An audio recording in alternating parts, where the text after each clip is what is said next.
ሰላም ጤና ይስጥልን ወደ ጄኤምኤም ቴሌቪዥን ተመልካቾቻችን ከጄኤምኤም ቴሌቪዥን የጄኤምኤም መረጃዎቻችን ወደ እናንተ እንበስበሳለን ይገኛለን። በቅድሚያ ማርስ ዜናዎች የኢትዮጵያ ሙሉ ወንጌል አማኞች ቤተክርስቲያን የክልል ፕሬዝዳንቶችና የቤተ እምነት አመራሮች የስልጣናና የልምድ ልውውጥ ፕሮግራም ተካሄደ።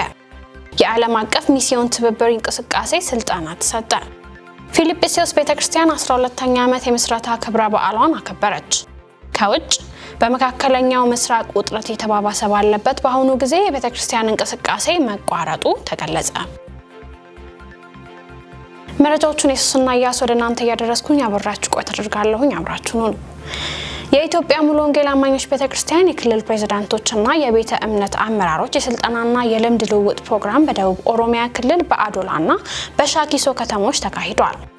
ሮብ የካቲት 18 2018 ዓ.ም ወደ ደቡብ ኦሮሚያ ክልል ጉዞ ያደረጉት የክልል ፕሬዝዳንቶችና የቤተ እምነቱ ፕሬዝዳንቶች እንዲሁም የመምሪያ ኃላፊዎች አዶላ ከተማ ሲገቡ በክልሉ መሪዎችና አገልጋዮች ደማቅ አቀባበል የተደረገላቸው ሲሆን ተገንብቶ የተጠናቀቀውን የክልሉን ባለ 4 ወለል ህንጻ ጉብኝት ተካሂዷል። በመቀጠልም ለሁለት ቀናት በሻኪሶ ከተማ አመራርን በተመለከተ በፓስተር ዶክተር ተስፋዬ ኔንቆ ስልጠና የተሰጠ ሲሆን በከተማው የሚገኙ አጥቢያዎችን የመጎብኘት መርሃ ግብር ተካሄደ የደረሰን መረጃ ያመለክታል።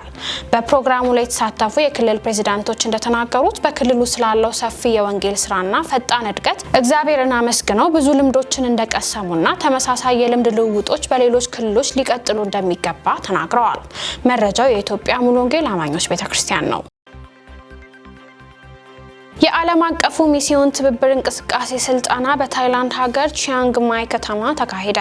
ስልጣናው የተካሄደው በግሎባል ሚሽን ሞቢላይዜሽን ኢኒሺየቲቭ በኩል ሲሆን በስልጣናውም ከተለያዩ ሀገራት የተውጣጡ ወጣቶች ተሳትፈዋል። በስልጣናውም የተሳተፉ ሰልጣኞች የተለያየ ሚስዮን ተኮር ስልጣናዎችን የወሰዱ ሲሆን በዓለም ላይ በወንጌል ያልተደረሱ የማህበረሰብ ክፍሎችን በዚህ ትውልድ እንዴት መድረስ እንደሚቻልም በሰፊው ትምህርት ተሰጥቷል። በወንጌል ያልተደረሱ ሀገራት ላይ ትኩረት በማድረግ ለዓለም አቀፍ የወንጌል አገልግሎትም ጸሎት ተደርጓል።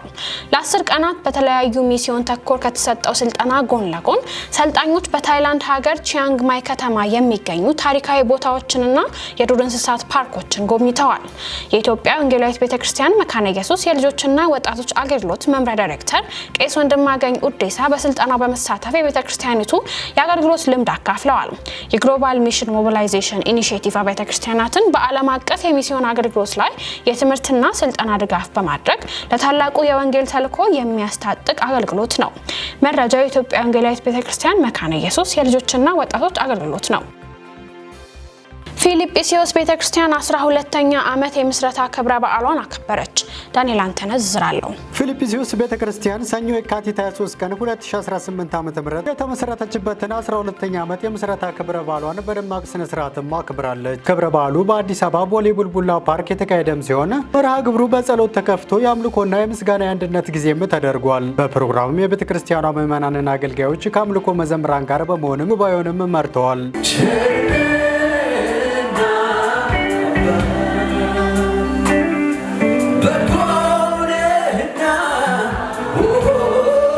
የቤተክርስቲያኗ ታዳጊዎችም በዝማሬም አገልግለዋል። በክብረ በዓሉ ላይም የቤተክርስቲያኗ ምዕመናን፣ ዘማሪዎች፣ የመንግስት አካላትና የክብር እንግዶችም ተገኝተዋል። የፊልጵስዩስ ቤተክርስቲያን ምዕመናንና አገልጋዮች ባለፉት 12 ዓመታት ቤተክርስቲያኗን ለረዳት እግዚአብሔር ምስጋናም አቅርበዋል። በመርሃ ግብሩም የአድዋን በዓል ምክንያት በማድረግም ልዩ ዝግጅትም ለታዳሚያን የቀረበም ሲሆን አድዋ የጥቁር ሕዝብ ኩራት እንደሆነው ሁሉ ወንጌል አማኙም የወንጌል አርበኛና ታጋይ መሆን እንደሚገባም በመድረኩም ተወስቷል። የፊልጵስዩስ ቤተክርስቲያን ዋና መጋቢ የሆኑት አብይ ሐዋዚ እንኳን አርሳችሁ መልእክት በማስተላለፍ የእግዚአብሔር ታማኝነት በሚል አርዕስት በዘፍጥረት ምዕራፍ 35 ቁጥር 3 ላይ ያለውን የመጽሐፍ ቅዱስ ቃልም ለታዳሚያንም አካፍለዋል። በዚህም ቤተክርስቲያኗ ከክብረ በዓሉ ባሻገር በቀጣይ ዘመን በመንፈሳዊ አገልግሎት፣ በማህበራዊ ተሳትፎና በወንጌል ስርጭት ላይ በትጋት የምትቀጥል መሆኑንም በመድረኩም ተገልጿል። የዛሬው ክብረ በዓል ድርብ በዓል ነው። ድርብ በዓል የሆነው በቲማችን ላይ እንደገለጽ ነው አድዋና ፉሪም በሚል ነው። አድዋ እንደሚታወቀው እግዚአብሔር ለምድራችን ታሪካዊና መንፈሳዊ ድል የሰጠበት ነው። ፉሪም ደግሞ በእስራኤል ታሪክ ውስጥ እግዚአብሔር ጠላቶቻቸውን እና ሃማ ሊያጠፏቸው በነበሩበት ጊዜ ላይ እግዚአብሔር ጣልቃ ገብቶ ገልብጦ ታሪክ የተገለበጠበት በዓላቸው ነው። እኛ ደግሞ በክርስቶስ ኢየሱስ ሞት የተገለበጠልን ህይወትን ያገኘን ስለሆነን እና በተደራቢ ደግሞ በእግዚአብሔር ቸርነትና ምሕረት እነዚህን 12 ዓመታት ቤተክርስቲያናችን የተመሰረተችበትን 12ኛ ዓመት ለማክበር ድርብ በዓል ነው ማለት ይቻላል። ቤተክርስቲያናችን ያው እንደማንኛውም ቤተክርስቲያን መጽሐፍ ቅዱስም እንደሚል ተግዳሮት አለባት። ምክንያቱም ዙሪያዋ ጠላት አለ። ጠላት ደግሞ ወደፊት እንዳንሄድ፣ እንዳንሰፋ፣ እንዳንበዛ የተለያየ ነገሮች ያደርጋል። ግን እግዚአብሔር ጨለማውን እያስታሰ እስካሁን እያስጓዘን ነው። በእነዚህ 12 ዓመታት በእያንዳንዱ ጊዜ በሚገጥመን ፈተና ሁሉ እግዚአብሔር አብሮን ሆኖ እየረዳን እንግዲህ ቤተክርስቲያኒቷ በወንጌል አቅጣጫ ከተመሰረተችበት ጊዜ ጀምሮ አንዱ ራእዩዋና ዓላማዋ ወደ ውጪ ወዳልተደረሱት በበረት ወደ ሌሉት ወጥቶ ወደ በረት ማምጣት ስለሆነ በዚህ ረገድ ላይ ጌታ ብዙ እየረዳን እየሰራን ነው። እነዚህን 12 ዓመታት ወተን ብዙ ድሎችን አግኝተናል። እግዚአብሔር ረድቶን አግዞን ሁላችንን ለዚህ ታላቅ በዓል ላደረሰን ለፊልጵስዩስ ቤተክርስቲያን የራእይ ተካፋዮች እንዲሁም አገልጋዮች፣ የአገልግሎት ክፍል መሪዎችና አብራችሁኝ የምትመሩ መሪዎች በአጠቃላይ እንዲሁም ደግሞ ህዝቡ በሙሉ ዛሬ ተገኝቶ በዓላችንን ያከበረልን ህዝብ ሁሉ እንኳን ደስ ያላችሁ፣ እንኳን እግዚአብሔር አደረሰን ማለት እወዳለሁ። የአዲስ አበባ የሃይማኖት ተቋማት ጉባኤ ከአዲስ አበባ አመራር አካዳሚ ጋር በመተባበር ከየካቲት 24 እስከ የካቲት 26 2018 ዓ.ም ለ3 ቀናት የሚቆይ የአመራር ክህሎት ስልጠና ለሃይማኖት ተቋማት ጉባኤ አባል ቤተ እምነት መሪዎች እየሰጠ ይገኛል። የአዲስ አበባ የሃይማኖት ተቋማት ጉባኤ ከአዲስ አበባ አመራር አካዳሚ ጋር በመተባበር ለ3 ቀን የሚቆይ የአመራር ክህሎት ላይ ያተኮረ ስልጠና ለተለያዩ የሃይማኖት ተቋማት ጉባኤ አባል ቤተ እምነት መሪዎች በአዲስ አበባ አመራር አካዳሚ እየሰጠ ይገኛል። የአዲስ አበባ አመራር አካዳሚ ፕሬዝዳንት ዶክተር ጣሰው ገብሬ መክፈቻ ንግግር ያደረጉ ሲሆን ስልጠናው የአመራሮች ክህሎትን በእውቀት ለማሳደግ የተዘጋጀ መሆኑን በማንሳት ስልጠናውን ለመሳተፍ በዚህ ለተገኙ የሃይማኖት አባቶች ምስጋና አቅርበዋል። ደግሞ ተረጋግታችሁ 3 ቀን የሰለጠናችሁት ነገር በደንብ ከሰለጠናችሁ ለአመታት ያገለግላል። እውነት እንነጋገር ከተባለ ለአመታት ሊያገለግል ስለሚችል እንዲህ አይነት እድልም ብዙ ጊዜም ስለማይገኝ አልፎ ስለሆነ ይህንን እድል በደንብ አጓቡ ተጠቀሙና የመጣችሁበትን ቦታ በደንብ ለመጥቀም ጊዜያችሁ ሳይባክን እንድትጠቀሙ አደራ ለማለት ነው። እንግዲህ አሁን እንዳልኩት ጊዜው መልካም ጊዜ ነው። ስለዚህ ይሄ የስልጠና ጊዜ በጣም የተባረከ የተቀደሰ ጊዜ ይሁንላችሁ። መልካም ጊዜ ይሁን። የአዲስ አበባ የሃይማኖት ተቋማት ጉባኤ ዋና ጸሐፊ መጋቢ ታምራት አበጋዝ የሃይማኖት አባቶች መንፈሳዊ መመሪያ ሰጪዎች ብቻ ሳይሆኑ የማህበረሰብ ተስፋ ምንጮች፣ የሰላም አምባሳደሮች ናቸው ብለዋል። የእናንተ አመራር ለሰላም፣ ለአብሮነት፣ ትውልድን በስነ ምግባር ለማነጽ ትልቅ አሻራ የሚጥል ነው ሲሉም ተናግረዋል። ዛሬ እናንተ በዚህ ስልጠና ላይ መገኘታችሁ ለመማር ያላችሁትን ፍላጎትና ለማገልገል ያላችሁትን ቁርጠኝነት የሚያሳይ በመሆኑ ይህ ደግሞ ታላቅ የመሪነት ምልክት በመሆኑ እውነተኛ መሪ መማርን አያቋርጥም፣ ራሱን ማሻሻልን ይቀጥላል፣ ለሌሎች ደግሞ የተሻለ አገልግሎት ለመስጠት ይተጋል። ስለዚህ ይህን ስልጠና እንደ ጥሩ ዕድል በመውሰድ እርስ በርሳችሁ እንድትማማሩ፣ ልምዳችሁን እንድታካፍሉ፣ አዲስ ዕውቀትን እንድታገኙ ይህ ስልጠና በግል በእናንተ እንዲሁም ለተቋሞቻችሁ አልፎም ለከተማችን እና ለሀገራችን የተሻለ ውጤት እንደሚያስገኝ እምነቴ የጸና ነው። የአዲስ አበባ አመራር አካዳሚ የከተማ አመራር ልማት ዘርፍ ኃላፊ ዶክተር ተስፋዬ ኤባ በበኩላቸው ስልጠናው ሙሉ የሆነ የአመራር ክህሎትን በመገንባት በተቋማት ያሉ ክፍተቶችን ለመሙላት እንደሚሰራ ተናግረዋል። በመጨረሻም የአዲስ አበባ ሰላምና ጸጥታ አስተዳደር ቢሮ ኃላፊ አቶ ብርሃኑ ረታ ንግግር አድርገው ስልጠናው በይፋ ተጀምሯል። የእንጦጦ ወንጌላዊት መካነ ኢየሱስ ስነ መለኮት ኮሌጅ የመጀመሪያ ዙር የዲፕሎማ ተማሪዎቹን አስመርቋል።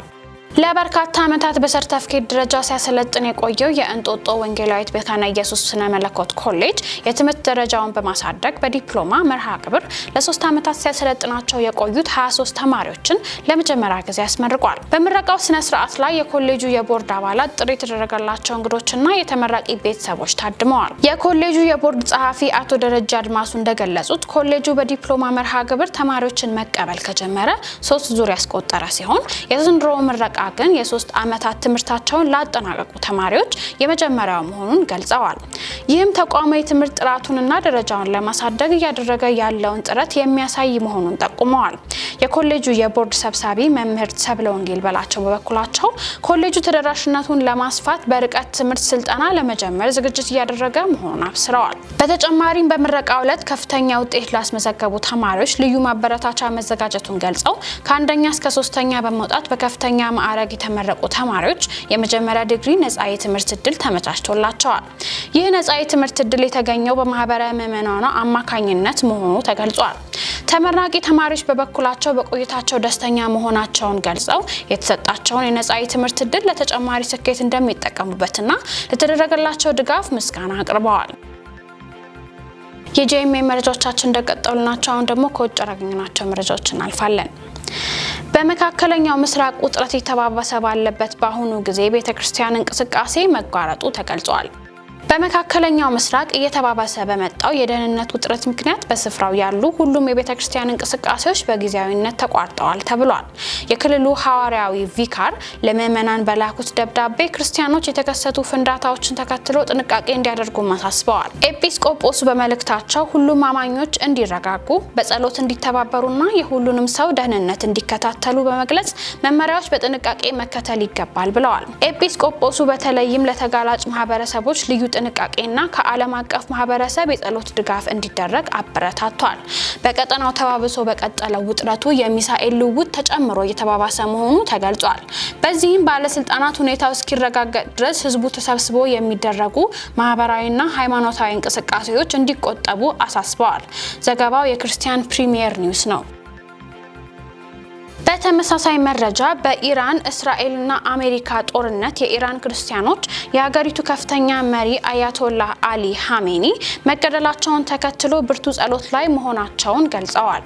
ካሁን በኋላ በኢራን የሃይማኖት ነጻነት የሚረጋገጥበትና በሮች ለወንጌል የሚከፈቱበት እንዲሆን ጸሎት ላይ መሆናቸውን ኦፕን ዶርስ አስነብበዋል። የአሊ ሀሜኒ ሞት በኢራን ታሪክ ትልቅ ክስተት ሲሆን በእሳቸው የ40 ዓመታት ያገዛዝ ዘመን ክርስቲያኖች በብርቱ ስደት፣ መፈናቀል፣ ክትትል፣ እስር፣ ግድያና ሌሎችም ጫና ውስጥ መኖራቸው ይነገራል። ኢራናውያን ክርስትናን ለመቀበል በመወሰናቸው ብቻ ስደት የሚገጥማቸው ቢሆንም በዚህ ሁሉ ውስጥ ግን ቤተክርስቲያን ስር እየሰደደች እየበረታች ትገኛለች። ኢራናውያን ክርስቲያኖች በአሁኑ ጊዜ ጸሎታቸው አገራቸው ኢራንና መካከለኛው ምስራቅ ሰላም እንዲሆን ነው ተብሏል። እስራኤልና አሜሪካ በኢራቅ ባደረሱት ጥቃት እስካሁን ወደ 19 የሚሆኑ ክርስቲያኖች ከሟቾች መካከል እንደሚገኙ ተገልጿል። በኢራን ባለፈው ዓመት ብቻ ክርስቲያን በመሆናቸው ብቻ ከ250 በላይ ሰዎች የታሰሩ ይሁን እንጂ ቤተክርስቲያን ግን በማደግ ላይ ትገኛለች። መረጃውን ከክርስቲያን ዜና ወስደነዋል። መረጃዎቻችንን ከማጠቃለላችን በፊት ዜናዎችን አስሳችሁ የኢትዮጵያ ሙሉ ወንጌል አማኞች ቤተክርስቲያን የክልል ፕሬዝዳንቶችና የቤተ እምነት አመራሮች የስልጣናና የልምድ ልውውጥ ፕሮግራም ተካሄደ። የዓለም አቀፍ ሚስዮን ትብብር እንቅስቃሴ ስልጠና ተሰጠ። ፊልጵስዩስ ቤተክርስቲያን 12ኛ ዓመት የምስረታ ክብረ በዓሏን አከበረች። ከውጭ በመካከለኛው ምስራቅ ውጥረት የተባባሰ ባለበት በአሁኑ ጊዜ የቤተክርስቲያን እንቅስቃሴ መቋረጡ ተገለጸ። ለዛሬ የነበሩን የጄኤምኤም መረጃዎቻችን ይነሱ ነበር። እኔ ሱስና ያሱ መረጃዎችን ወደ እናንተ ያደረስኩኝ አብራችሁ ቆይታ አደረኩኝ። መረጃዎችን ያዘጋጁላችሁ ደግሞ ነጻነት አቆማና ዳንኤል አንተነህ ነበሩ። ከቀሪ የጄኤምኤም ቴሌቪዥን ፕሮግራሞቻችን ጋር መልካም ቆይታ